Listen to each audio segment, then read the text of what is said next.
billionaire almost fired his nanny in anger until he saw her breastfeeding his newborn with love. Before we begin, drop a comment telling us which city you're watching from. And once the story ends, don't forget to rate it from 0 to 10.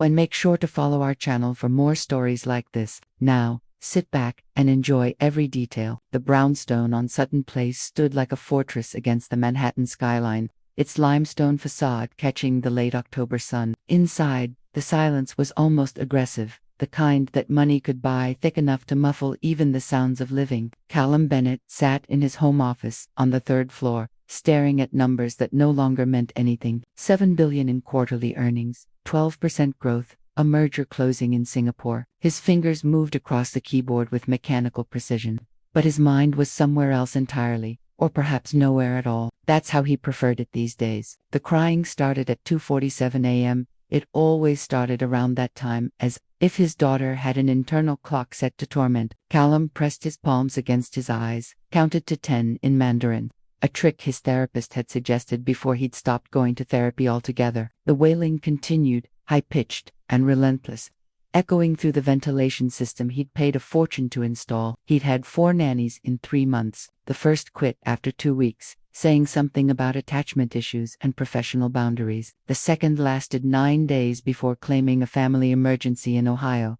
The third made it to day 12 before she left a resignation letter on the kitchen counter, typed informal as if she were leaving a corporation rather than a household. This one, Holly Helen, had been here for 6 days. The crying intensified, and Callum felt something dark unfurl in his chest. He stood abruptly, his chair scraping against the hardwood floor. The rational part of his mind, the part that had built an empire from inherited millions, told him to call the agency in the morning, request someone with actual credentials this time. But rationality had left him the same day his wife had, and what remained was only anger. Dressed in expensive suits and living in rooms too large to fill, he moved through the hallway with purpose, his bare feet silent on the Persian runner. The nursery was on the second floor, decorated by an interior designer he'd never met, in shades of cream and sage that his wife had chosen from a hospital bed 3 days before everything ended. As he approached the door, something shifted in the air. The crying stopped. Callum froze mid-step, his hand already raised to push the door open. The silence that followed wasn't empty. It was full somehow, weighted with something he couldn't name. He stood there for a long moment, his breath shallow, before slowly, carefully, easing the door open, just enough to see inside. The scene before him rewired something in his brain. The nanny, Hollis, he remembered now, sat in the rocking chair by the window, her figure backlit by the soft glow of the city below. His daughter Isla was nestled against her chest, tiny fists curled in complete surrender to sleep. The baby's face was peaceful, in a way Callum had never witnessed, her rosebud mouth slightly open, her breathing deep and even. But it was what Hollis was doing that made him grip the doorframe. She was nursing the baby. The woman's eyes were closed, her head tilted back slightly, and on her face was an expression of such profound tenderness that Callum felt like an intruder witnessing something sacred. A single tear traced down her cheek, catching the light before disappearing into the shadows. The fury that had propelled him here moments ago transformed into something else entirely, something that felt uncomfortably like recognition, like seeing a reflection of his own devastation in another person's carefully controlled grief. Hollis's eyes opened slowly, as if sensing his presence. Their gazes met across the dimly lit nursery, and for a suspended moment, neither moved. She didn't startle, didn't rush to explain. She simply held his daughter with a certainty that made his absence from this room, from this moment, from the past 3 months, suddenly unbearably clear. "You have no right," he said finally, his voice barely above a whisper, but sharp enough to cut. Hollis looked down at EA, then back at him. When she spoke, her voice was steady, gentle, and completely unafraid. "You're absolutely right, Mr. Bennett. I don't." But she was suffering, and she paused, her throat working. "I couldn't let her be alone in that. Not again." The words hung between them, weighted with meanings he didn't yet understand. Callum's hands clenched at his sides, every instinct screaming at him to fire her immediately, to restore order to his carefully constructed emotional distance. But something in her eyes, something broken and brave and utterly honest, kept him rooted to the spot. His daughter slept on, oblivious to the silent war being waged over her tiny, perfect head. Have you ever felt torn between protecting yourself and opening your heart to unexpected healing? What would you do if love appeared in the last place you expected to find it? Morning arrived with the kind of gray light that made Manhattan look like a watercolor painting left out in the rain. Hollis stood at the kitchen counter preparing Isla's bottles with the precision of someone who'd done this 1,000 times before. Even though she'd only been in this house for less than a week, her hands trembled slightly as she measured the formula. She hadn't slept after Callum had walked away from the nursery last night, hadn't even tried. Instead, she'd sat with Isla until dawn, memorizing the weight of the baby in her arms, the small sounds she made while dreaming, the way her fingers would occasionally flex as if reaching for something in her sleep. She knew what was coming. She'd packed her bag before coming downstairs, left it by the service entrance. No need to make a scene. She'd learned that much in the past 2 months. How to leave quietly, how to disappear without causing trouble, how to carry grief like a stone in her pocket that no one else could see. The coffee maker gurgled and Hollis poured herself a cup she wouldn't drink. Through the kitchen window, she could see the East River, boats moving like toys across the surface. Her apartment in Queens, the one she'd be returning to today, overlooked a parking lot and a Chinese takeout place that never seemed to close. She'd missed this view. She'd miss a lot of things. You're still here. Callum's voice made her turn. He stood in the doorway, still in the clothes from last night, looking like he hadn't slept either. His hair was disheveled,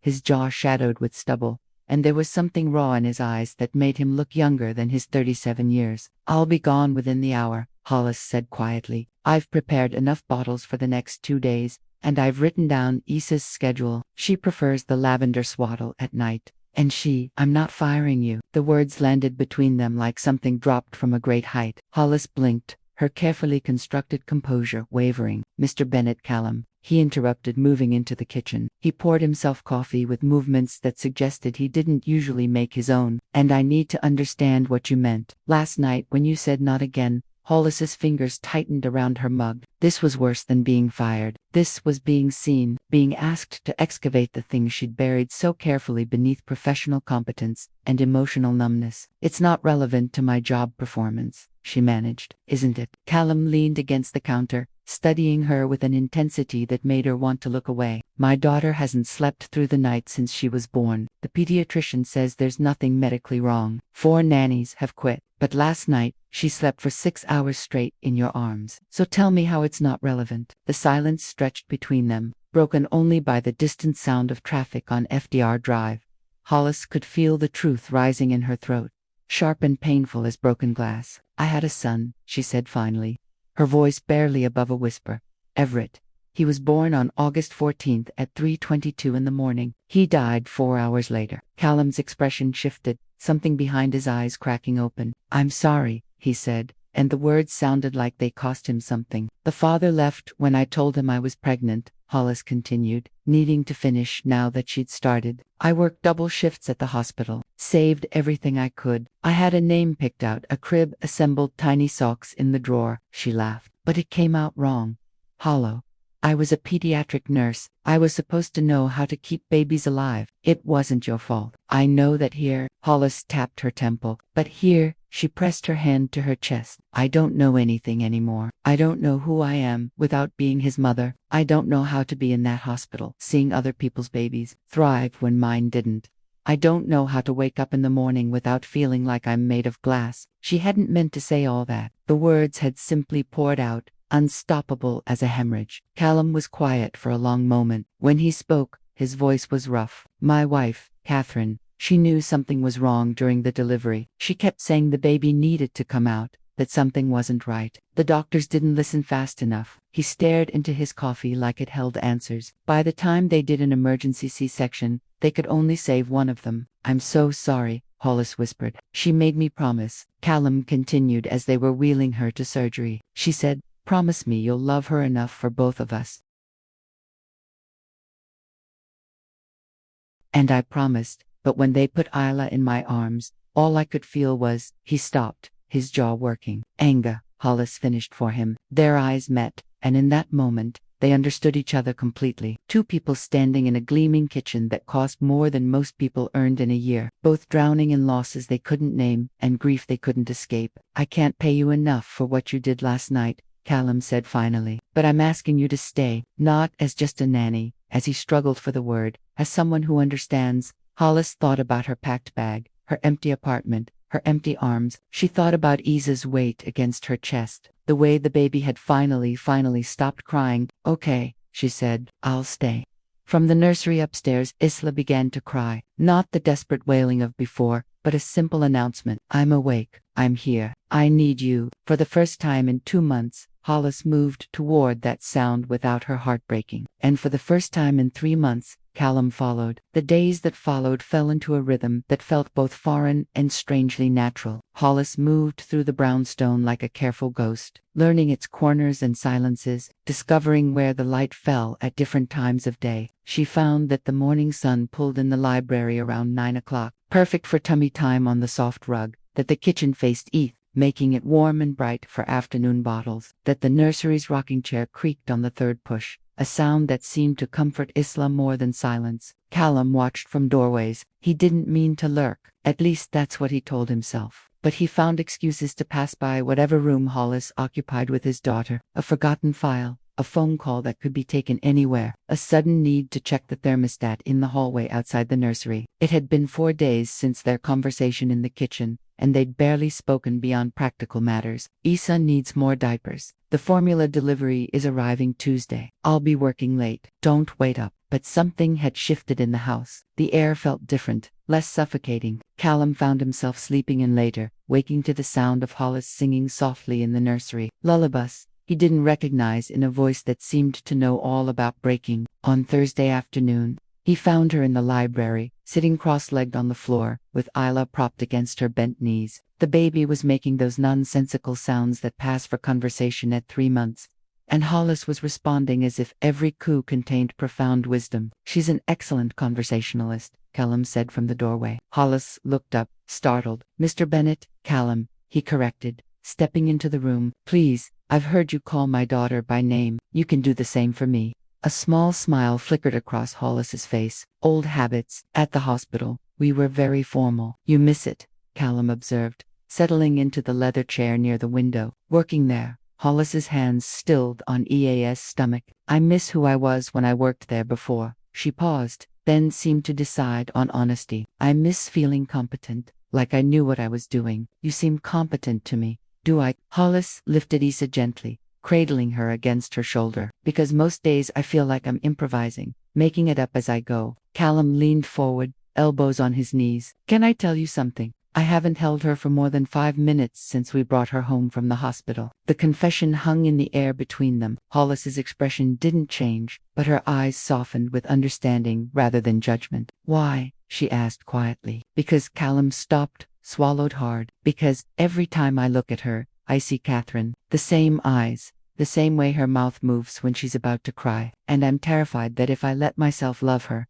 if I let myself be her father, I'll lose her, too. That caring is just another word for waiting to be destroyed. The words came out rougher than he'd intended, scraped raw from some deep place he usually kept locked. He expected Hollis to offer platitudes to tell him he was wrong, that love was worth the risk. Instead, she simply nodded. I understand, she said. After Everett died, I couldn't even walk past the maternity ward. I requested a transfer to geriatrics. Old Mr. Morrison in room 408 used to joke that I was too young to be hanging around people waiting to die. Her laugh was sad, but they felt safer. The elderly, their deaths made sense, had order, weren't supposed to be prevented. Isa made a small sound, and Hollis adjusted her position automatically with the kind of muscle memory that spoke of countless repetitions. Do you want to try? She asked suddenly, looking at Callum, holding her. I mean, panic flashed across his face. I don't think just for a minute, Hollis said gently. I'll be right here. Before Callum could construct another defense, Hollis was standing, moving toward him with Isla in her arms. The baby was awake, her dark eyes unfocused, but aware, tiny hands reaching toward nothing and everything. I'll drop her, Callum said, but he was already positioning his arms the way some distant instinct remembered. You won't, Hollis assured him, carefully transferring the small weight into his hands. Isla felt impossibly light and impossibly heavy at the same time. Callum's heart hammered against his ribs as he cradled his daughter, truly cradled her for the first time since the hospital. She smelled like powder and milk and something indefinably sweet, and her skin was so soft it seemed impossible that it could exist in the same world as stock markets and hostile takeovers. "Hi," he whispered, his voice breaking on the single syllable. Isla blinked up at him, and then impossibly devastatingly, she smiled. It was probably gas, probably meaningless, but Callum felt something crack open in his chest anyway. "She knows you," Hollis said softly. "Even if you haven't been here, she knows." Callum couldn't speak. He could only stare at this tiny person who was half Catherine, half him, and entirely her own miraculous self. Tears burned behind his eyes, and for once, he didn't fight them. Isla's hand wrapped around his finger, her grip surprisingly strong for someone so small. In that moment, Callum understood what he'd been running from all these months. Not the fear of losing her, but the fear of loving her so completely that losing her would end him. But looking into his daughter's eyes, Catherine's eyes, he realized he'd already lost that battle. He'd loved her from the moment she was born. He'd just been too afraid to admit it. "Thank you," he said to Hollis, his voice rough with emotion. She smiled, and for the first time since she'd arrived, it reached her eyes. "You're doing great." They stayed like that for nearly half an hour, Callum holding Isla, Hollis sitting nearby, all three of them bathed in the afternoon light that turned the library into something holy. Outside, the city rushed on, indifferent and eternal. But in that room, time moved differently, marked only by the steady rhythm of three hearts learning to beat in sync. When Isla finally fell asleep in his arms, Callum didn't want to let her go, but he did, carefully transferring her back to Hollis, who carried her to the nursery for her nap. Alone in the library, Callum sat in the chair and wept quietly. For Catherine, for the months he'd lost, for the father he was afraid of becoming, and for the unexpected grace of a stranger who'd shown him how to hold his daughter without breaking. The following Tuesday brought rain, the kind of persistent drizzle that made Manhattan feel smaller, more intimate. Hollis stood at the living room window with Isla against her shoulder, watching water streak down the glass like tears. The city was crying for itself. Behind her, she heard the familiar sound of Callum's footsteps on the stairs. It was 7:15 a.m., earlier than he usually emerged from his home office. She'd learned his patterns over the past week. Coffee at 6:30, conference calls from 7 o'clock to 9 o'clock, a brief appearance for lunch he rarely ate, then back to his desk until well past midnight. But today, something was different. "I'm taking the day off," Callum announced, his voice carrying an uncertainty that didn't match the declaration. Hollis turned, surprised. He stood in the doorway, still in sweatpants and a worn Columbia University t-shirt, the most casual she'd ever seen him. His hair was uncombed, and there was a vulnerability in his appearance that made him look less like a billionaire and more like any other exhausted parent. "Are you feeling all right?" Hollis asked. "I'm fine. He paused, running a hand through his hair. "I realized this morning that I haven't left this house in 2 weeks. And Isla hasn't been outside since the pediatrician's appointment last month. The weather isn't great for a baby," Hollis said carefully. "No, but there's this place." Callum pulled out his phone, pulled up a photo. "The New York Botanical Garden has an indoor conservatory, tropical plants, controlled climate. Catherine loved it there. She used to say it was like stepping into another world." The mention of his late wife settled between them like a held breath. Hollis looked down at EA, who was beginning to fuss, her small face scrunching in preparation for a cry. "She's due for a feeding," Hollis said softly. "I know." Callum stepped closer. "I thought maybe I could try giving her the bottle.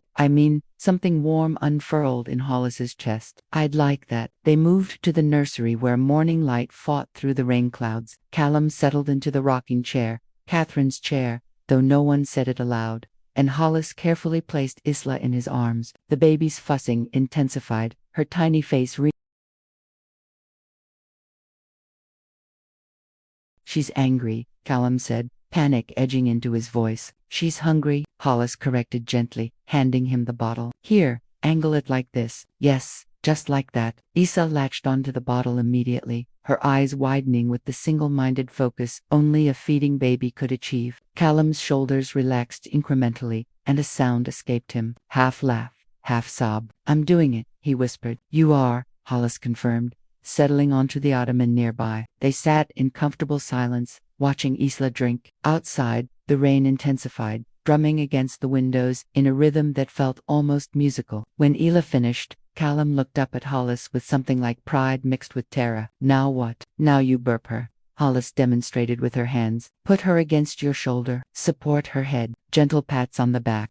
Callum followed the instructions with the same focused intensity he probably brought to boardroom negotiations. After a few moments, Isla released a burp that seemed impossibly loud for such a small person. Both adults laughed, a real unguarded sound that seemed to surprise them both. About the botanical garden, Hollis began, I think it's a wonderful idea. You'll come with us? Callum asked quickly. Too quickly. I mean, it would be good to have someone who knows what they're doing.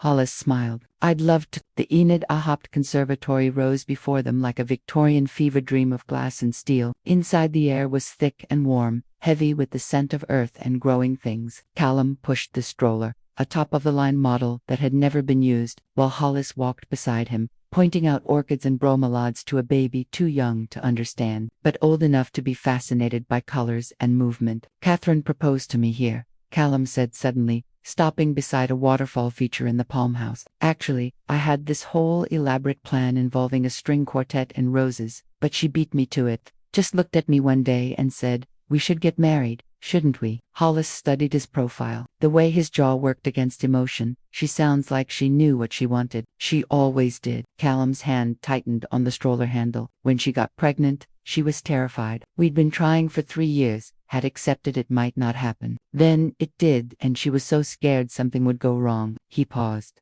I kept telling her everything would be fine, that worrying wouldn't change anything. But it did go wrong, Holly said quietly. Yeah. The word was barely audible, and now I can't stop thinking, what if I jinxed it? What if my certainty somehow made the universe prove me wrong? Hollis touched his arm gently. That's not how the universe works. Callum, tragedy doesn't need a reason. It doesn't require our permission or our pride. It just happens. How do you live with that? He asked, turning to face her fully. The randomness of it all. Hollis looked down at Isla, who had fallen asleep, surrounded by the lush greenery, her small chest rising and falling with peaceful breaths. I don't know yet, but I think, she paused, choosing her words carefully. I think maybe we're not meant to make sense of it. We're just meant to keep going anyway, to find moments like this, where the world is beautiful and cruel and impossible, and choose to be present for them. Callum nodded slowly, something shifting in his expression. You're wise for someone so young. I'm 29, not a teenager. Hollis laughed softly. And I'm not wise. I'm just someone who learned that the hard way. They continued walking,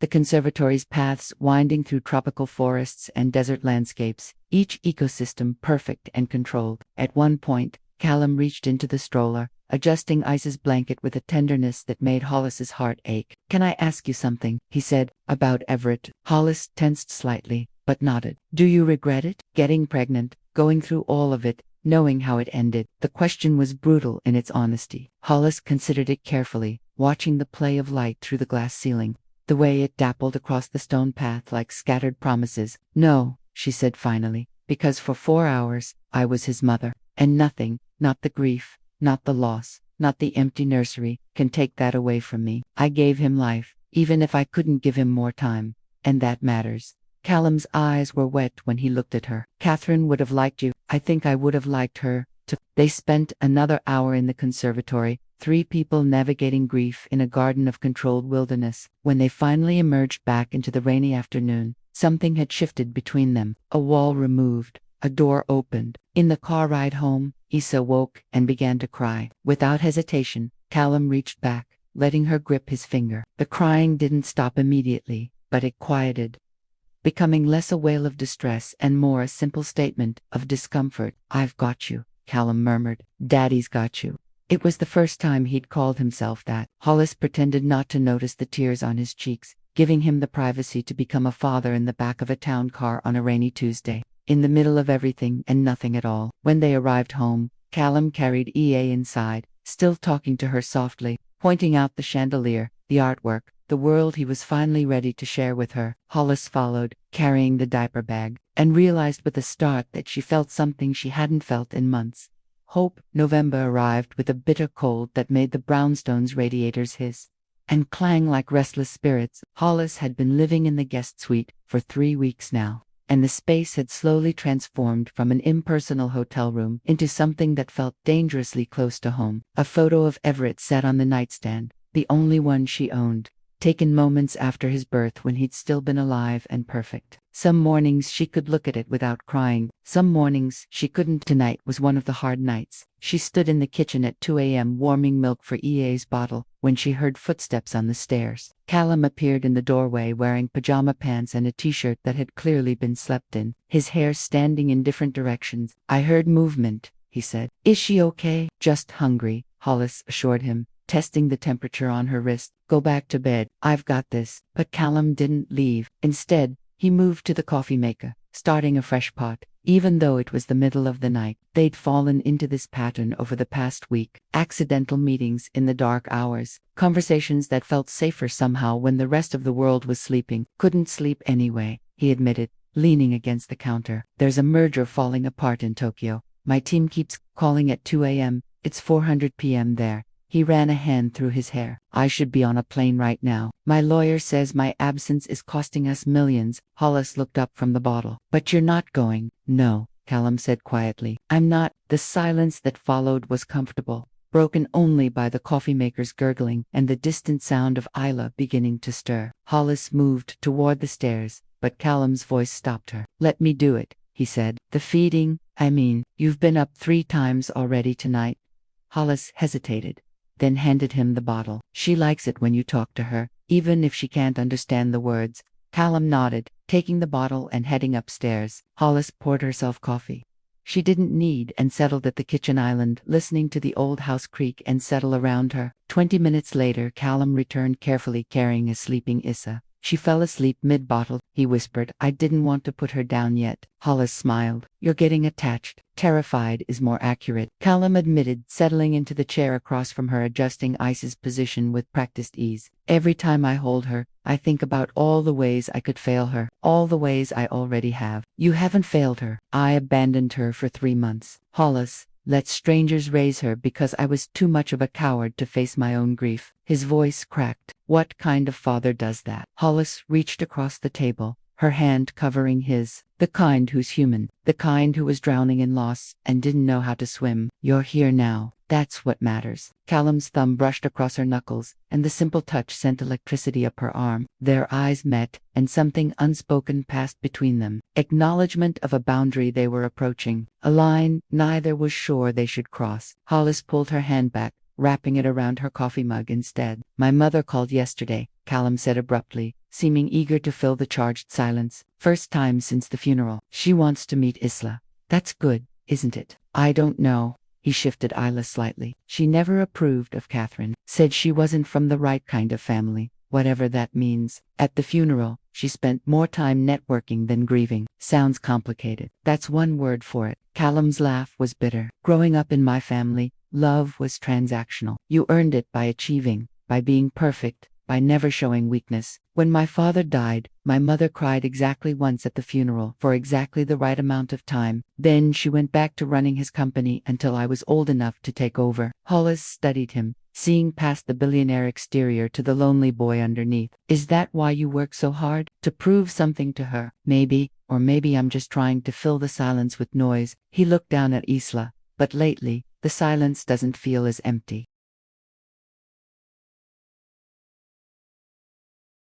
Having her here, having you here, it's different. The weight of his words settled between them. Hollis knew she should say something professional, should remind them both of appropriate boundaries. Instead, she found herself saying, "It's different for me, too." Callum Unk's gaze lifted to hers, intense and searching. Hollis Izula made a small sound, and the moment broke. Callum stood carefully, cradling his daughter. "I should put her back down." "Let me," Hollis offered, rising. "You have that call with Tokyo in a few hours." "I'm not taking it," Callum said firmly. "They can handle one deal without me." As Hollis took Isla from him, their hands brushed again, and this time neither pulled away immediately. They stood there, in the dim kitchen, the baby sleeping between them, connected by grief and something else, something newer and more fragile. "Good night, Hollis," Callum whispered. "Good night." The next morning, Hollis woke to find Callum had left a note on the kitchen counter. Canceled the Tokyo trip. Also canceled Thursday's board meeting. Taking Isla to her 4-month checkup at 2 p.m. Would you like to come? Below it in smaller writing, thank you for reminding me what matters. Hollis folded the note carefully, tucked it into her pocket, and went to wake Isla. As she lifted the baby from the crib, she whispered, "Your daddy's learning how to be brave." Isla gurgled in response, her hand wrapping around Hollis's finger. And for the first time since Everett died, Hollis allowed herself to imagine a future that looked different than just surviving, one that might include joy, connection, maybe even love. The thought terrified and thrilled her in equal measure. Later that afternoon, in the pediatrician's waiting room, Callum sat beside her with EA in his arms, answering the nurse's questions about feeding schedules and sleep patterns with confidence. At one point, Eel reached for Hollis, and Callum handed her over without hesitation. "You two work well together," the nurse observed with a knowing smile. Hollis and Callum exchanged a glance, brief, loaded with meaning, neither was ready to name. "We try," Callum said simply. But as Hollis felt the warmth of his presence beside her, Ida, content in her arms, she realized they were doing more than trying. They were becoming something she didn't have words for yet, something that felt like family, like healing, like the possibility of happiness after devastation. And that possibility, fragile as it was, felt like the bravest thing she'd ever held on to. Thanksgiving approached like an uninvited guest. The city transformed itself, with shop windows displaying cornucopias and pilgrim hats, while the brownstone remained conspicuously undecorated. Hollis noticed, but said nothing. She understood that holidays were landmines for the grieving, bright reminders of absences that would never be filled. On Wednesday afternoon, she was folding tiny clothes in the nursery when Callum appeared in the doorway, his phone in hand, and tension carved into every line of his face. "My mother is coming for Thanksgiving dinner," he announced without preamble. Hollis looked up from the onesie she was folding. "That's nice." "It's a nightmare," Callum corrected, pacing the length of the nursery. "Vivian Bennett doesn't do anything without an agenda. She probably wants to assess Isa, make sure her only grandchild is being raised appropriately. You're her son. She might just want to see you." Callum Unk's laugh was sharp. "You don't know my mother." Hollis sat down the laundry, studying him. In the weeks she'd known him, she'd seen Callum vulnerable, grief-stricken, tender, but never quite this agitated. "What are you really worried about?" He stopped pacing, his shoulders dropping slightly. "She's going to judge everything. The way I'm raising Isla, the fact that I haven't gone back to work full-time, you, me. She wants to know who you are, what your background is, whether you're suitable to care for her granddaughter." Callum's hands clenched at his sides. "She finds some way to make it clear you're not good enough, that none of this is good enough." Hollis felt a familiar sting, the same one she'd felt when her ex-boyfriend had told his parents she was just some nurse, when the hospital administrators had looked at her like she was broken after Everett died, when the world kept finding ways to tell her she didn't measure up. "I can make myself scarce," she offered quietly. "Take Thanksgiving off. Let you have family time." "No." The word came out forcefully, and Callum crossed the room to her. "I don't want you to hide. I want—" He stopped, seeming to struggle with what he wanted to say. "You're part of this. Part of us." The words hung between them, weighted with meaning. Isa chose that moment to wake from her nap with a soft cry, and Hollis moved to the crib automatically, grateful for the interruption. "Besides," Callum added softer now, "I need you there as a buffer, as reinforcement." As he paused, "As my friend," Hollis lifted EA, cradling the baby against her shoulder. "Friends," she repeated, testing the word. It felt both too small and too large for whatever was growing between them. "If that's okay," Callum said, and there was a vulnerability in his voice that made her heart ache. "It's more than okay." Thanksgiving Day arrived with crisp sunshine that made the city sparkle like it was trying to compensate for the impending family drama. Hollis woke early, helping the staff Callum had hired prepare a meal that looked like it belonged in a magazine spread. Turkey with heritage breed sides made from farmers market vegetables, wine that probably cost more than her monthly rent used to. She'd brought one thing from her own tradition, her grandmother's apple pie recipe, made with too much cinnamon and a crust that always turned out slightly imperfect. It sat on the counter, humble among the culinary masterpieces, and she found herself oddly nervous about it. Vivian Bennett arrived at precisely 2 p.m., stepping out of a chauffeur-driven Mercedes in a Chanel suit that probably cost more than Hollis made in 6 months. She was 63 but looked 50. her silver hair styled in a perfect bob, her makeup flawless. Everything about her screamed old money and older expectations. "Callum," she said, air kissing her son's cheeks without actually touching him, "you look thin. Are you eating properly?" "I'm fine, Mother." Callum Unca's voice was tight. "Let me introduce you to Hollis Grace. She's been helping with Isa." Vivan's eyes, the same dark brown as Callum's, swept over Hollis with the precision of a laser scanner. Hollis felt herself being catalogued, assessed, and likely found wanting in the span of 3 seconds. "How lovely," Vivian said, the words carrying no warmth. "And where is my granddaughter napping?" Callum replied, "She should wake soon." "I see. Well, while we wait, perhaps Miss Grace could show me to the powder room." It wasn't a request. Hollis led Vivian down the hallway, hyper-aware of the older woman's presence behind her, like a storm cloud about to break. "So," Vivian said once they were alone in the hallway, "how long have you been sleeping with my son?" Hollis froze, turning to face her. "Excuse me, please. I didn't become successful by being naive." Vivian's smile was sharp as a blade. "The way he looks at you. The way you're clearly more than just staff. I've seen it before." Catherine started as his assistant. "You know, I'm not sleeping with Callum," Hollis said firmly, even as heat crept up her neck. "I'm helping him care for his daughter." "Of course you are. And I'm sure it's all very noble and pure." Vivan's tone made it clear she believed nothing of the sort. "But let me be frank, Miss Grace. My son is vulnerable right now, grieving, not thinking clearly. Whatever you believe is happening between you, it's not real. It's convenience, mixed with loneliness." The words landed like slaps. Hollis wanted to argue to defend herself, but a small voice in her head wondered if Vivian was right. "I care about Isla," Hollis managed. "That's all this is." Vivian studied her for a long moment. "You know what I think. I think you're using my granddaughter to fill the void left by your own child." Hollis's breath caught. "How did I make it my business to know everything about people in my family's orbit?" Vivian said coolly. "Your son Everett, born and died on August 14th. Father unknown, or unwilling to claim paternity. Very tragic. Very convenient timing for finding employment in a household with a newborn." Rage and shame warred in Hollis's chest. "You have no right." "I have every right when it comes to protecting my family." Vivian stepped closer, her voice dropping. "You're damaged goods, Miss Grace.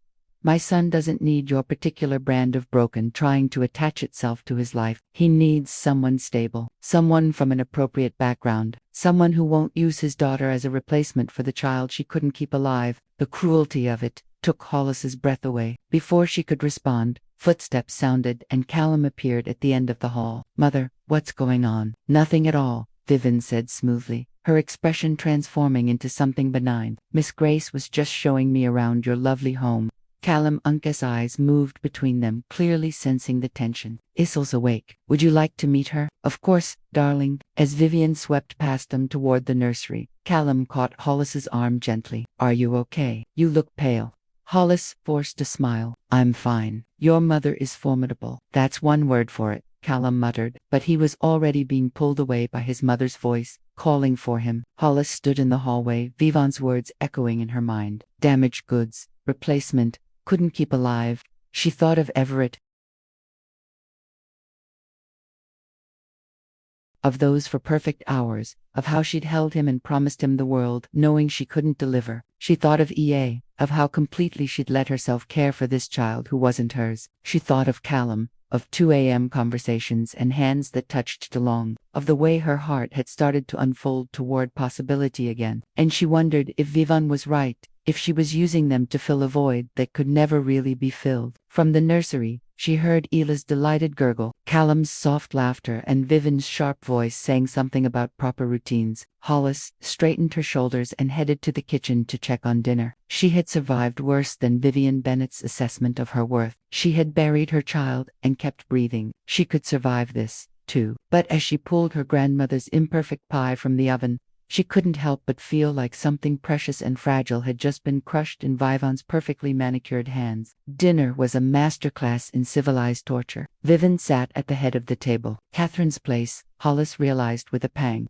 offering backhanded compliments about the food, while finding fault with everything from the wine selection to the way Callum held his fork. "You're gripping it like a savage, darling," she said, her smile never wavering. "All that expensive boarding school education wasted." Callum's jaw tightened, but he said nothing. Hollis sat across from him, pushing food around her plate, hyper-aware of Vivon's occasional glances in her direction, assessing, judging, cataloging every imperfection. EA sat in her high chair between them, mercifully oblivious to the tension, gumming a teething ring and making delighted sounds that were the only genuine thing in the room. "So, Miss Grace," Vivian said, turning her attention fully to Hollis. "Callum tells me you were a nurse before this. Pediatrics, wasn't it?" "Yes," Hollis replied carefully. "How noble! And what made you leave such a rewarding profession?" The question was a trap, and they both knew it. Hollis could feel Callum's eyes on her, could sense him preparing to intervene, but she held up a subtle hand. "Personal reasons," she said evenly. "How mysterious."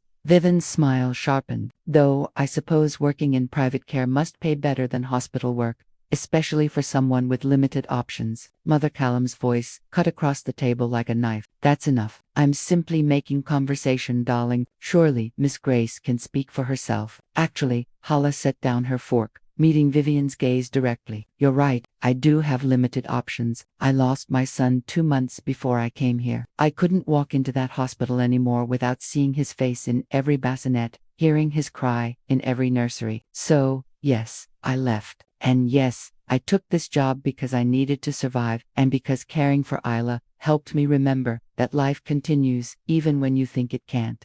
The silence that followed was absolute. Even Isla seemed to sense the shift, her babbling quieting as she looked between the adults. Vivon's expression flickered, surprised perhaps, or maybe something that could have been respect in someone less practiced at hiding emotion. "I see," she said finally. "Well, that's very honest, Hollis." Callum started, but she shook her head. "It's fine." She stood, her napkin falling to the chair. "If you'll excuse me, I should check on the desserts." She escaped to the kitchen, her hands shaking as she gripped the counter. Through the wall, she could hear Vivon's voice, low and sharp, though she couldn't make out the words. Then, Callum's response, equally heated.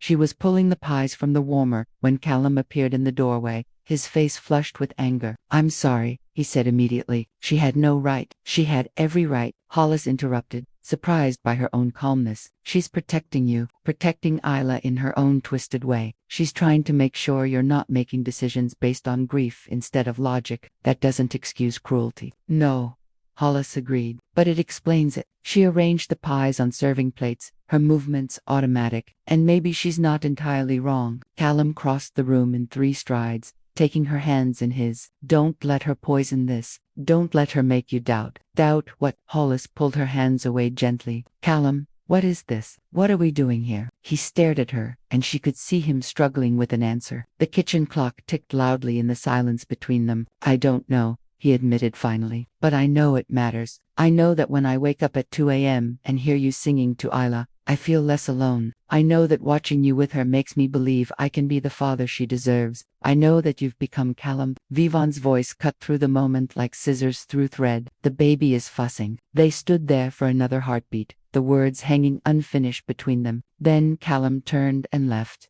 and Hollis was alone with her pies and the weight of things unsaid. The rest of the evening passed in a blur. Hollis served dessert, accepted Vivian's pointed silence about her rustic pie, and retreated to the nursery with Isla as soon as it was polite to do so. She was rocking the baby when she heard raised voices from downstairs. Despite herself, she strained to listen. Not thinking clearly, Vivian's voice carried up the stairs. "That woman has her hooks in you, and you're too blind with grief to see it. Hollis is nothing like that. She's genuine. She's kind. She's a replacement. Callum, a substitute for Catherine, a band-aid for your guilt. A ready-made maternal figure for a child you're too afraid to parent yourself. That's not true, isn't it? You haven't touched that business in weeks. Your board is threatening a vote of no confidence. You're hiding in this mausoleum with a dead wife's ghost and a desperate woman who sees your daughter as a second chance at motherhood. Get out." Callum's voice was quiet but lethal. Hollis could imagine his face, the control it must be taking to keep from shouting, "I'm trying to help you." "I said, get out now."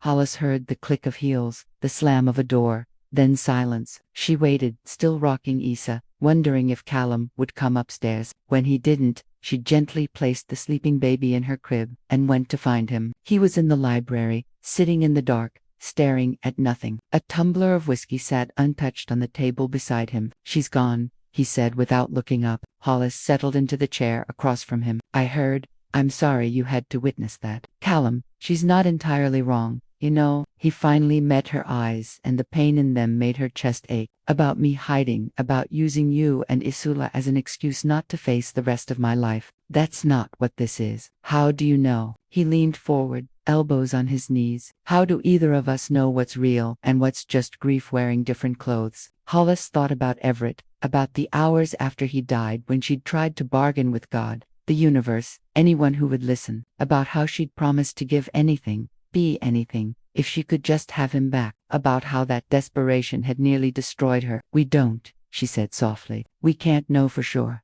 Not yet. Then what do we do? She stood, moved to his chair, and knelt beside him, taking his hands in hers. We keep going. We keep showing up for Isla. We keep being honest with each other. And we give ourselves permission to heal at whatever pace we can manage. Callum's thumb traced circles on her palm, and she felt that familiar electricity, that pull that was becoming harder to deny or define. What if I'm falling for you? He whispered. What if it's real? Hollis's heart stuttered. What if I'm falling for you, too? They stared at each other in the darkness, the city lights beyond the window casting shadows across their faces. Then, slowly, carefully, Callum reached up and cuped her cheek. I can't lose anyone else, he said, his voice breaking. If we do this, if we try and it doesn't work, then we'll survive it, Hollis finished. The same way we've survived everything else. He pulled her up into his lap and she went willingly, their foreheads touching, breathing the same air. I'm terrified, he admitted. Me too. From upstairs, Isla began to cry, not distressed, just awake and wanting company. They both smiled and the moment shifted from intense to tender. Hollis started. Let me, Callum said. I need to hold something good right now. They walked upstairs together, and as Callum lifted his daughter from the crib, Hollis stood in the doorway watching them, father and daughter, learning to love each other, learning to be a family, and maybe, just maybe, learning that there was room for one more person in that family. The thought should have terrified her. Instead, it felt like coming home. The week after Thanksgiving felt suspended in amber, beautiful, fragile, and somehow unreal. Callum and Hollis moved around each other with new awareness. Every glance weighted with possibility, every accidental touch electric with meaning. They didn't speak about what had almost happened in the library, but it hummed between them like a song only they could hear. December arrived with the first real snow, transforming Manhattan into something from a holiday card. Hollis stood at the nursery window with EA, showing her the white, dusted world outside. Look, she whispered, pointing to the flakes drifting past the glass. Snow, your first snow. Isa's eyes widened, tracking the movement with infant fascination. She reached toward the window, small fingers splaying against the cold glass, and made a sound of pure wonder. She likes it, Callum said from the doorway. Hollis turned to find him watching them with an expression that made her heart skip.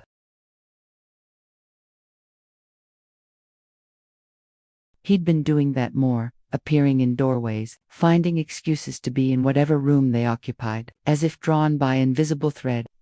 First snow is special, Hollis said, turning back to the window to hide the flush creeping up her neck. Callum moved closer, standing just behind her, close enough that she could feel his warmth. Catherine loved the first snow. She said it made the whole city feel new again, like anything was possible. It was the first time in days he'd mentioned his wife without pain shadowing his voice. Hollis glanced at him, surprised. Does it bother you? He asked quietly. When I talk about her? No, Hollis answered honestly. She was part of your life, part of Isa's story, that doesn't disappear just because she stopped unsure how to finish, just because I'm developing feelings for someone else. Callum finished for her, his voice barely above a whisper. Hollis's breath caught. They danced around this for days, acknowledging it without naming it. Now here it was, hanging in the air between them like the snow outside, delicate, beautiful, impossible to ignore. Callum, I know it's complicated, he continued, still looking out the window. I know we're both still healing. I know my mother would have a field day. But I can't pretend anymore that you're just Isa's nanny, just someone helping out. You've become. Isa chose that moment to sneeze, a tiny sound that broke the tension and made them both laugh. You have impeccable timing, little one, Callum murmured, reaching to take his daughter. As he did, his hand brushed Hollis's, and neither pulled away. They stood there, hands touching Isa between them, watching the snowfall. That afternoon, Callum's assistant called a crisis at the office. Shareholders threatening to revolt, the board demanding his presence. Hollis watched him take the call in his office, saw the way his shoulders tensed, the way his free hand ran through his hair repeatedly. When he emerged an hour later, he looked exhausted. "I have to go in," he said. "Just for a few hours. There's a meeting I can't avoid." "It'll be fine," Hollis assured him. "Take whatever time you need." He hesitated at the door, turning back. "Come with me." "What?" "Both of you, come to the office." "I don't want—" He stopped, looking vulnerable. "I don't want to be there without you." It was the kind of request that blurred every professional line they'd pretended still existed. Hollis knew she should say no, should maintain some boundary. Instead, she found herself nodding. "Okay, we'll come." Bennett Financial occupied 3 floors of a glass tower in Midtown. Hollis had never seen Callum in his professional element, and watching him stride through the lobby in his tailored suit, greeting employees who practically bowed in his presence, she saw a different side of him, powerful, commanding, completely in control. Mr. Bennett, his assistant, appeared, a sleek woman in her 40s who looked at Hollis and Isla with barely concealed curiosity. "The board is waiting in conference room A. Thank you. Lydia, please arrange for my guests to wait in my office." Callum's office occupied a corner of the 42nd floor with floor-to-ceiling windows, offering views of the city that took Hollis's breath away. Everything was glass and chrome and expensive leather, a far cry from the warm chaos of the brownstone. "I shouldn't be more than an hour," Callum said, setting down his briefcase. "There's a sitting area by the window. Isa might like the view." "I'll be fine," Hollis repeated, settling into one of the leather chairs with Isa in her lap. Callum lingered, looking at them framed against his city, his empire. "You look right here," he said softly. "In my space, in my life." Before Hollis could respond, he was gone, the door clicking shut behind him. She spent the next hour exploring the office with Isla, pointing out buildings and boats on the East River. The baby was fascinated by the height, the lights, the bustling world below. Hollis found herself wondering what it would be like to be part of this, not just the nanny, but something more, to belong in both Callum's worlds. The door opened suddenly, and Hollis turned, expecting Callum. Instead, a man in his 50s entered, silver-haired, expensive suit, eyes sharp with assessment. "You must be the nanny," he said, not unkindly. "Lawrence Chen, Callum's business partner." "Hollis Grace." She introduced herself, instinctively holding Isa closer. Lawrence crossed to them, peering at Isla with genuine warmth. "She looks like Catherine." "Same eyes." He glanced at Hollis. "I'm glad Callum finally found someone good for her. The others were inadequate." "I'm just doing my job. Are you?" Lawrence's smile was knowing, because the Callum I've known for 15 years wouldn't bring his employee and his daughter to a hostile board meeting unless they meant considerably more than just a job. Hollis felt heat rise to her cheeks. "It's complicated." "The best things usually are." Lawrence settled into the chair across from her. "Can I tell you something? I've known Callum since business school. I was at his wedding, at his wife's funeral, at every major moment of his life. And I've never seen him look at anyone the way he looks at you. You've known me for 5 minutes. I don't need longer. I saw it when he walked through that lobby with you, like you were the only real thing in a building full of abstractions." Lawrence's expression grew serious. He's been dead inside since Catherine passed. "But lately, in meetings, on calls, I've seen glimpses of the man he used to be. That's because of you. You don't know that. I'm a venture capitalist. I make my living reading people, spotting potential where others see risk." He stood straightening his jacket. "What I see in you too is potential. Don't let fear, yours or his, waste it." Before Hollis could respond, the door opened again, and this time it was Callum. He looked tired but triumphant. "Lawrence, I thought you'd still be in the meeting." "Just came to meet your family," Lawrence said casually, and Hollis saw Callum's reaction. Surprise. Then, something that looked like hope. "Lovely woman. Beautiful child. You're a lucky man." After Lawrence left, Callum crossed to them, taking Isla from Hollis's arms and pressing a kiss to his daughter's forehead. "How was she?" "Perfect," Halu said. "How was the meeting?" "Brutal, but productive." He looked at her, still holding Isla. "They want me back full-time. I told them I'd consider it, but only on my terms. Limited travel, flexible hours. Isa comes first." "That's wonderful." "I also told them I'd need to hire a proper nanny," he continued, his eyes locked on hers, "because the current arrangement has become complicated." Hollis's heart sank and soared simultaneously. "Oh, Hollis." Callum shifted Isa to one arm, using his free hand to cup Hollis's cheek. I don't want to be your employer anymore. I want to be, he paused, searching for words. I want to be someone who can kiss you without worrying about power dynamics or professional ethics. Someone who can ask you to dinner without it being a work discussion. Someone who can tell you I'm falling in love with you without it feeling inappropriate. The world narrowed to his touch, his words, the truth in his eyes. You're in love with me, Hollis whispered, terrified and completely in love with you. He confirmed, is that okay? Hollis laughed, tears springing to her eyes. It's more than okay because I'm terrified and completely in love with you.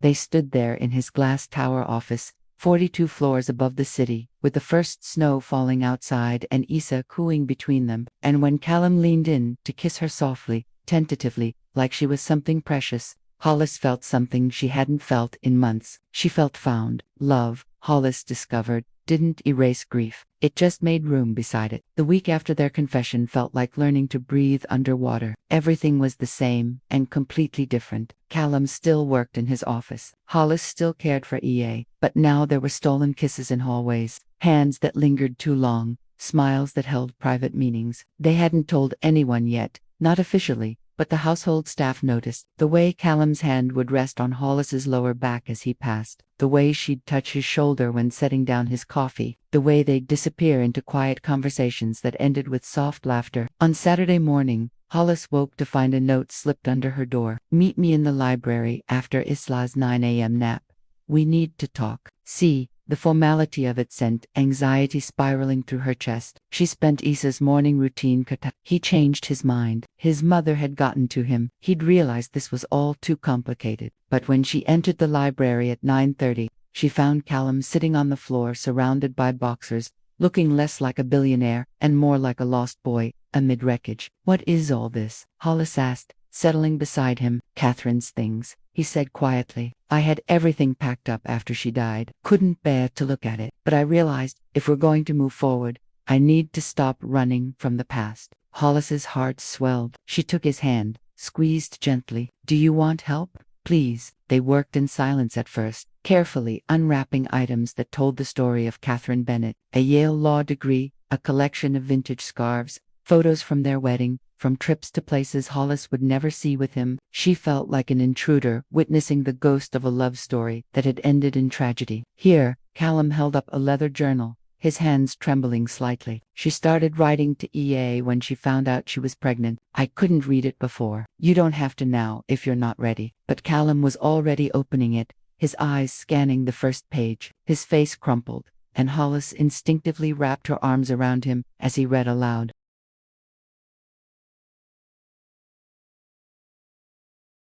My darling girl, you're barely the size of a grape, but already you've changed everything. Your father doesn't know yet how scared I am. He thinks I'm the brave one, the strong one, but I'm terrified of loving you this much. Terrified something will go wrong. Terrified I won't be enough. Callum's voice broke and Hollis held him tighter. She knew, he whispered, she knew she was going to lose everything, and she did it anyway. She chose love even though it terrified her, just like you're doing now, Hollis said softly. He pulled back to look at her, his eyes wet. I want Isla to have this when she's older, to know her mother loved her before she even drew breath.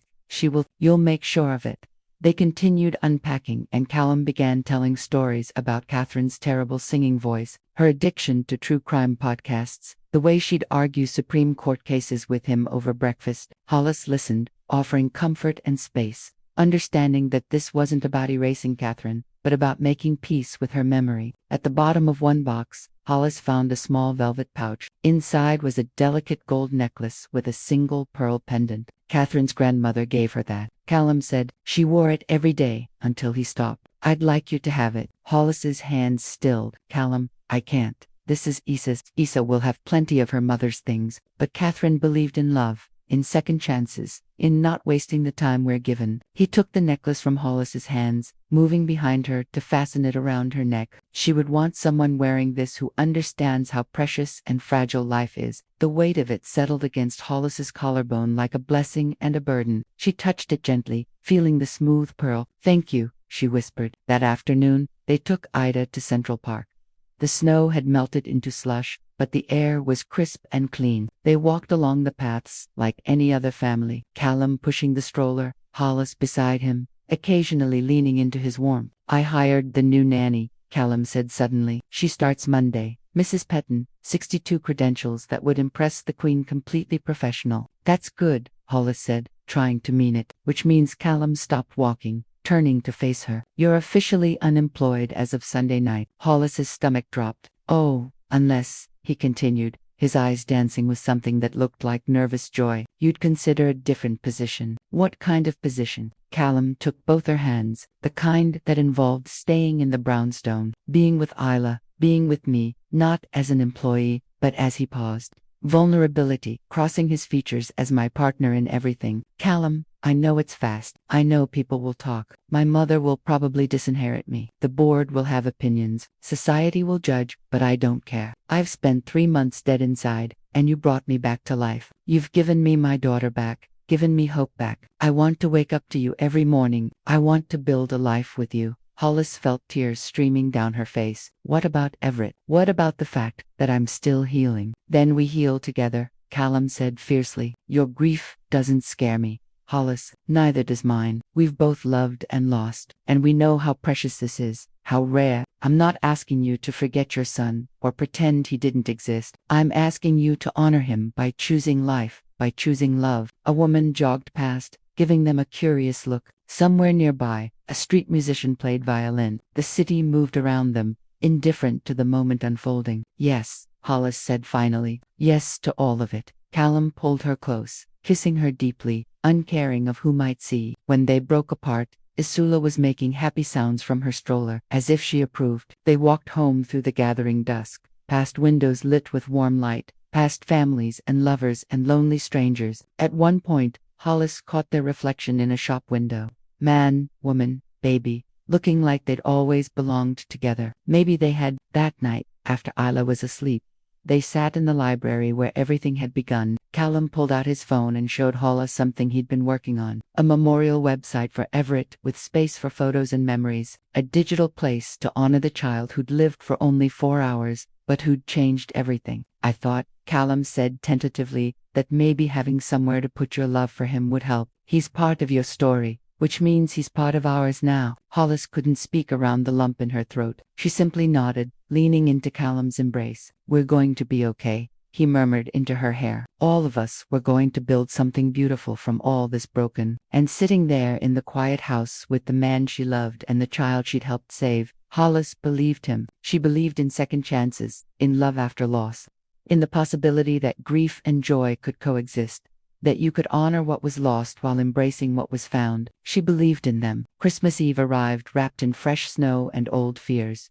Miss Pettoon had settled into her role seamlessly, giving Hollis and Callum the freedom to simply be together without professional boundaries. But with that freedom came uncertainty. Who were they to each other now? What were they building? And could it survive the weight of their combined grief? The question hung unanswered as they prepared for their first Christmas together. Hollis had insisted on a tree, and Callum had surprised her by cutting one himself upstate. Arriving home covered in pine needles and looking more alive than she'd ever seen him, they decorated it together while Isla watched from her playmat, her eyes wide with wonder at the lights. But as evening fell and Mrs. Petton left for her own family celebration, the brownstone felt too quiet, too heavy with expectation. I have something to tell you, Hollis said as they sat by the fire, Isla sleeping between them in her basket. Before we go any further, Callum tensed. Okay, the father of my baby. Hollis twisted her hands together. He didn't just leave when I told him I was pregnant. He said I'd trapped him, that I was trying to use a baby to get his money, his status. He came from wealth, you see, not like yours, but enough. When Everett died, he sent flowers with a card that said, probably for the best. Callum's face darkened with rage, but he remained silent, letting her continue. I've never told anyone that, Hollis whispered, not even my therapist, because part of me, the broken, damaged part, wondered if he was right, if Everett's death was some kind of cosmic justice for my supposed sins, for wanting too much, for loving someone who didn't love me back, for believing I deserved happiness, Hollis. And then, I came here, she continued, tears streaming freely now, and I let myself love Isla.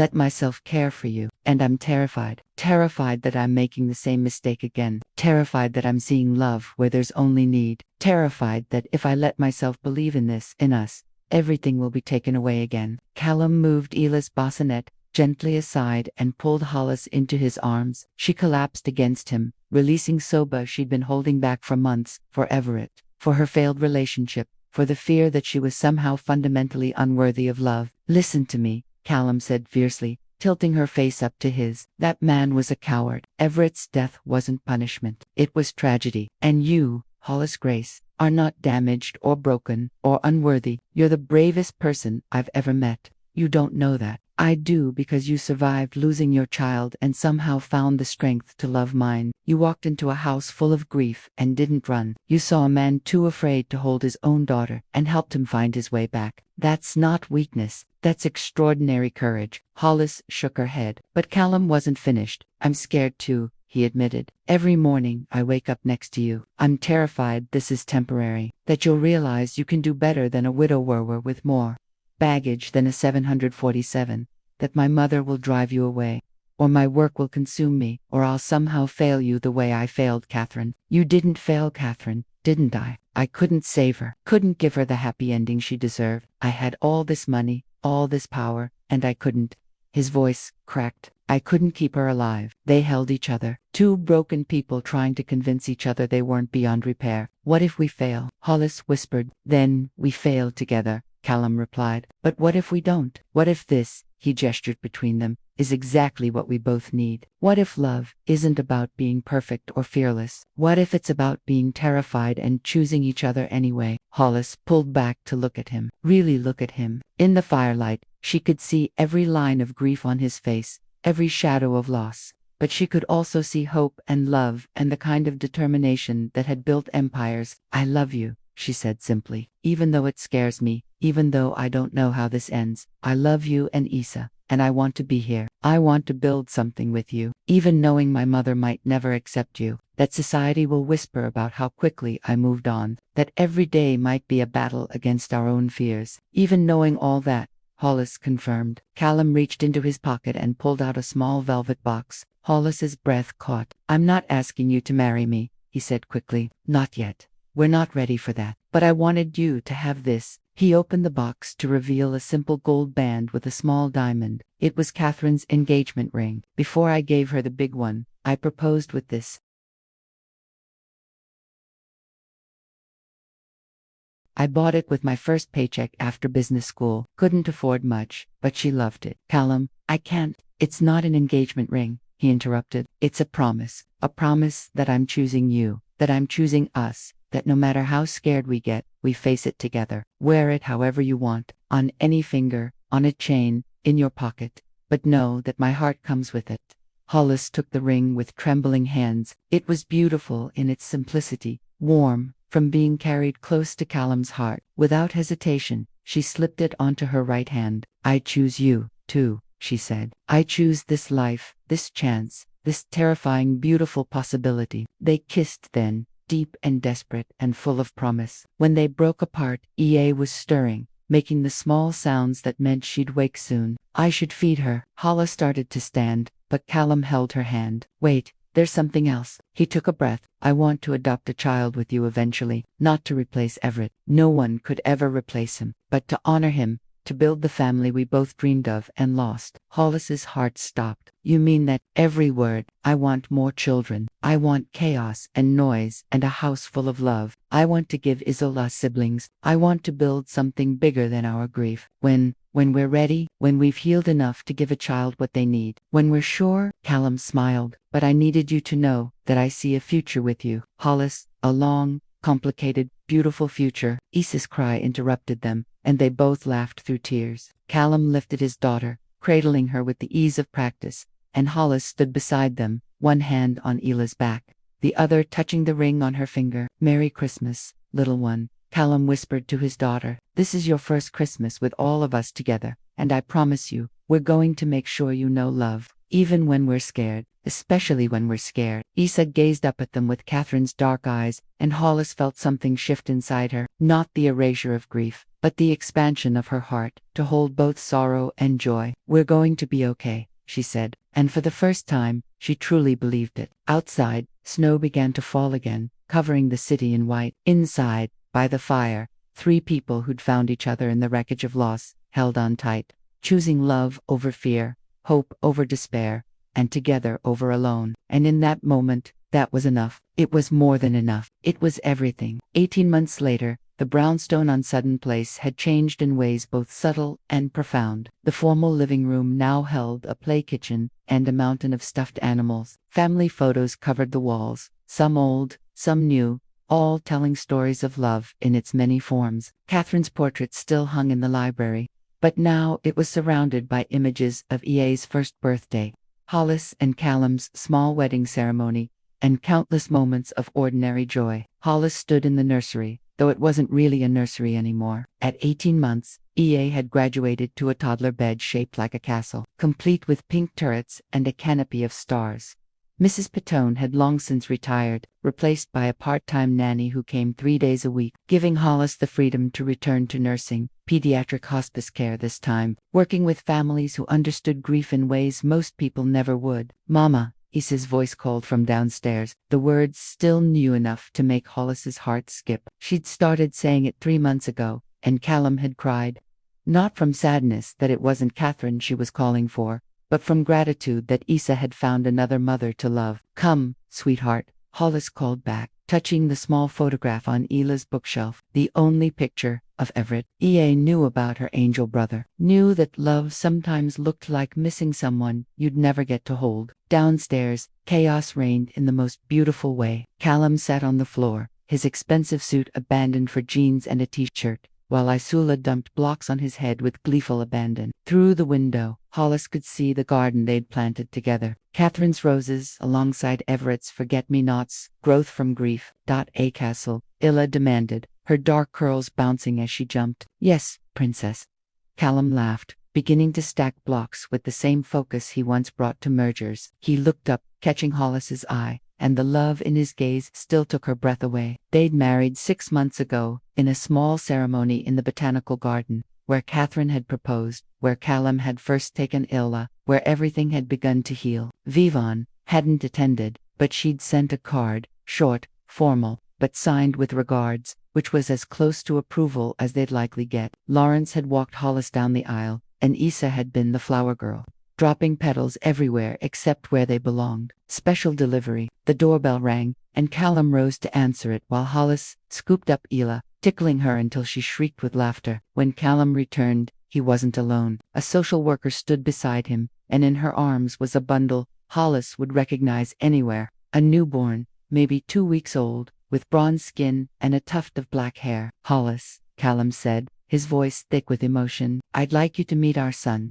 The adoption had been in process for months, but they hadn't known when or if a match would come. Now here he was, a baby boy who needed a home, who needed love, who needed parents, who understood that families could be built from broken pieces. Hollis's knees went weak. The social worker crossed to her, gently transferring the baby into her arms. He was so small, so perfect, his tiny face scrunched in sleep. She looked at Callum, tears streaming down her face. His birth oath named him Noah, the social worker said softly. "But you're free to Noah Bennett," Hollis whispered, the name feeling right. Noah Everett Bennett.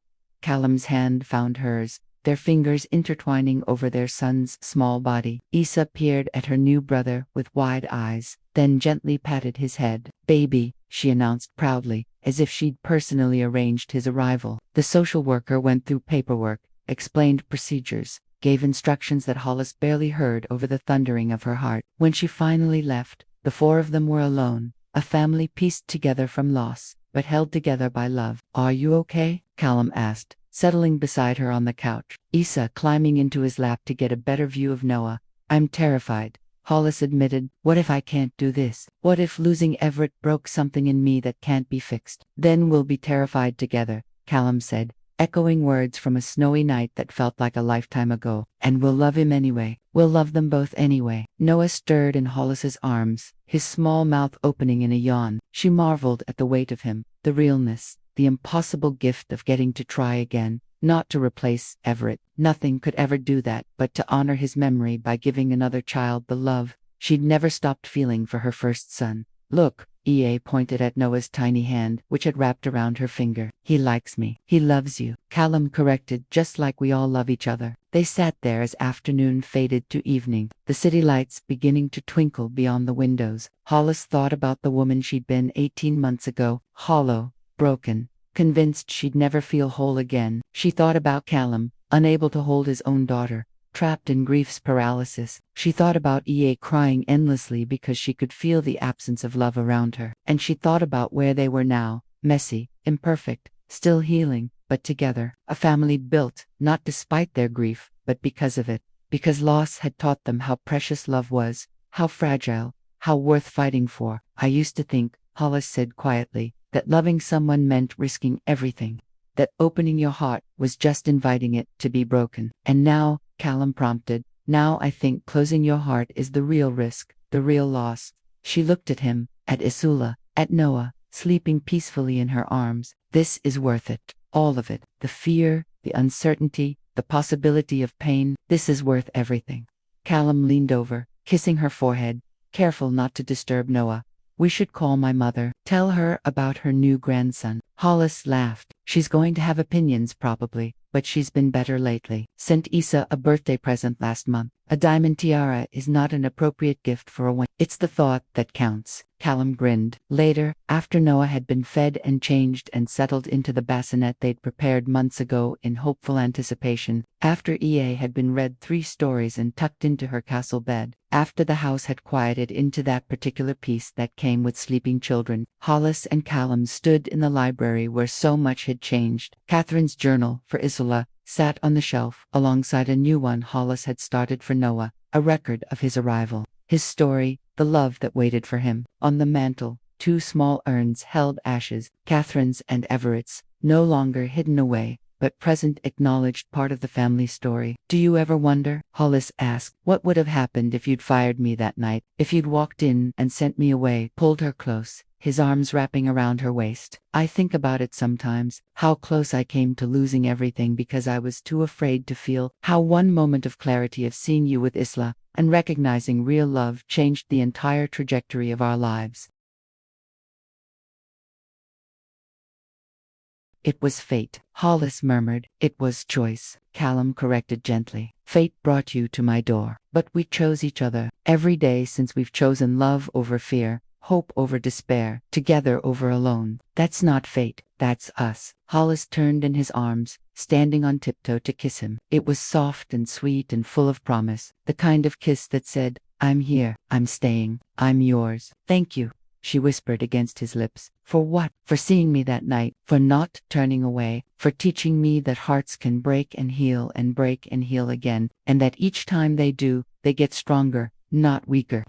Callum rested his forehead against hers. Thank you for saving me, for saving Isla, for building this family with me, for being brave enough to love again. From upstairs, Noah began to cry, not distressed, just awake and wanting comfort. They both smiled, recognizing the sound that would define their nights for the foreseeable future. I'll go, Hollis offered. I'll go, Callum countered, taking her hand. They climbed the stairs together, to people who'd found each other in darkness and chosen to walk toward light. The brownstone settled around them with familiar creaks and sighs, a house that had witnessed grief and now held joy, that had known loss and found love, that had been a mausoleum and become a home. In Noah's room, Hollis lifted their son while Callum stood beside her, one hand on her back, the other reaching for the bottle warming on the table. Isa appeared in the doorway, trailing her favorite blanket, not wanting to miss anything. Group hug, she demanded. And somehow, they managed it. 4 people tangled together, messy and perfect and real. Outside, the city rushed on, indifferent to the miracles happening in ordinary homes. But inside the brownstone unsudden place, a family that shouldn't have existed, built from loss, cemented by love, held together by choice, stood in the soft lamplight, and understood what mattered. Not perfection, not the absence of pain, not the guarantee of forever. Just this moment, this love, this choice to keep choosing each other day after day, breath after breath, heartbeat after heartbeat, and in a world full of uncertainty, that was more than enough. It was everything. What would you have done if you were in Callum's position that night? walked away from love because of fear, or taken the risk for a chance at healing? And if you've ever lost someone or something precious, how did you find the courage to open your heart again? Your participation in the channel is very important. Please leave your opinion in the comments. Thank you for watching. If you enjoyed the story, please subscribe to our channel and leave a comment below, letting us know what you thought. Your feedback and support mean a lot to us. Stay tuned for more exciting stories.